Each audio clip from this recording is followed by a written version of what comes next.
आमदार सुरेश धस यांनी शनिवारी उपमुख्यमंत्री अजित पवारांवर जोरदार टीका केली होती। क्या हुआ तेरा वादा असे म्हणत सुरेश धस यांनी अजित पवार यांच्यावर टीका केली। यावरून आता राजकीय वर्तुळातून यावर प्रतिक्रिया येत आहे। याच पार्श्वभूमीवर आता अमोल मिटकरी यांनी प्रतिक्रिया दिली आहे।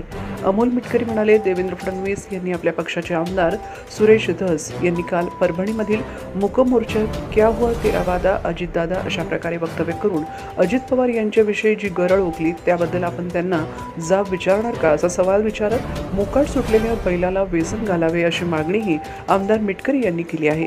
त्यामुळे पुन्हा एकदा महायुतीतील दोन नेत्यांमध्ये वाद उफाळून आला आहे। तर धस यांच्या टुकार कार्यकर्त्यांना आवर घालावी असेही मिटकरी म्हणाले। तर सुरेश धस यांनी अजित पवार यांच्यावर बोलताना 10 वेळा विचार करावा। महायुतीत जर द्वंद्व युद्ध जर निर्माण झाले तर त्याला जबाबदार सुरेश धस राहतील असा इशाराही मिटकरी यांनी दिला आहे। त्यांनी मूक मोर्चा वगैरे काही काढला नाही।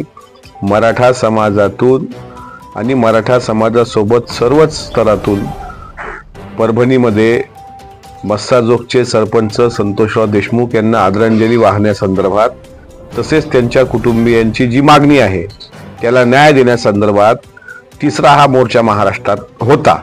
पहिला मोर्चा बीडमध्ये झाला, दुसरा मोर्चा सिंदखेड राजाला झाला आणि काल तिसरा मोर्चा परभणीला झाला। राष्ट्रवादी काँग्रेस पक्षाची सुरुवातपासून भूमिका आहे की मस्साजोग प्रकरणातील जे कोणी दोषी असतील, आरोपी असतील त्यांना कडक शिक्षा झाली पाहिजे। त्यांना फासावर लटकवाच, त्याहीपेक्षा काही आणखी क्रूर शिक्षा असेल तेही कायद्यानुसार त्यांना दिल्या गेली पाहिजे। त्याबद्दल कुणाचंही दुमत नाही।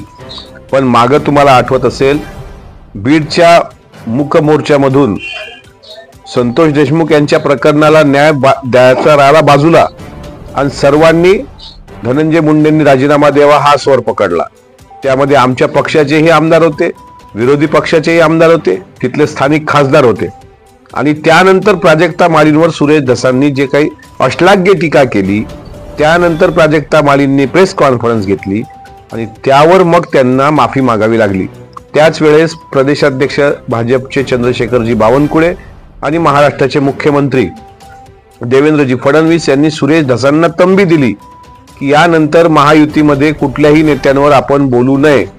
जे काही मोर्चे निघतात त्या मोर्चामधल्या ज्या रास्त मागण्या आहेत, मस्साजोगच्या सरपंचाच्या कुटुंबियांना न्याय देण्यासंदर्भात ते मोर्चे आहेत, ते मोर्चे भरकटू देऊ नका एवढी सक्त ताकीद दिल्यानंतर सुद्धा काल सुरेश धसांनी जाणीवपूर्वक पहिल्यांदा धनंजय मुंडे आणि नंतर अजितदादा अशा प्रकारे जे काही चालवलंय की क्या हुआ तेरा वादा आणि एकेरी भाषेमध्ये अगदी दात मनगट खाऊन, तर हे महायुतीला शोभणार नाही।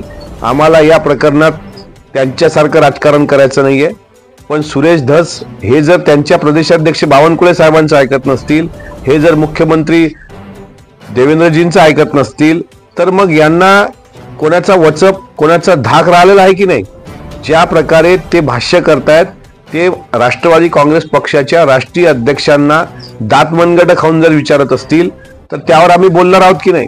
आम्ही सुरेश धसांना प्रश्न विचारला आमदारांना, तर त्यांचे कार्यकर्ते ज्या प्रकारे ट्रोल करतात, धमक्या देतात, ती आमची प्रथा परंपरा नाही आहे। याच्यावर त्यांचा जो मोकाट बैल सुटलेला आहे त्याला वेसन घालण्याची गरज मुख्यमंत्र्यांची आहे। त्यामुळे मुख्यमंत्र्यांनी यांच्या प्रवृत्तीला आवरावं। सोबतच यांचे जे टुकार कार्यकर्ते आहेत, जे धमक्या देणं, फोन करणं, मारून टाकणं, पाहून घेऊ, देख लेंगे, तुला सोडणार नाही अशा धमक्या देत आहेत, त्याही भामट्यांना थोडंसं आवरावं। सुरेश धसांनी जरा अजितदादांवर बोलण्यापूर्वी 10दा विचार करावा, अन्यथा महायुतीमध्ये जर द्वंद्व युद्ध निर्माण झालं तर त्याला जबाबदार सुरेश धस राहतील ही नोंद घ्यावी।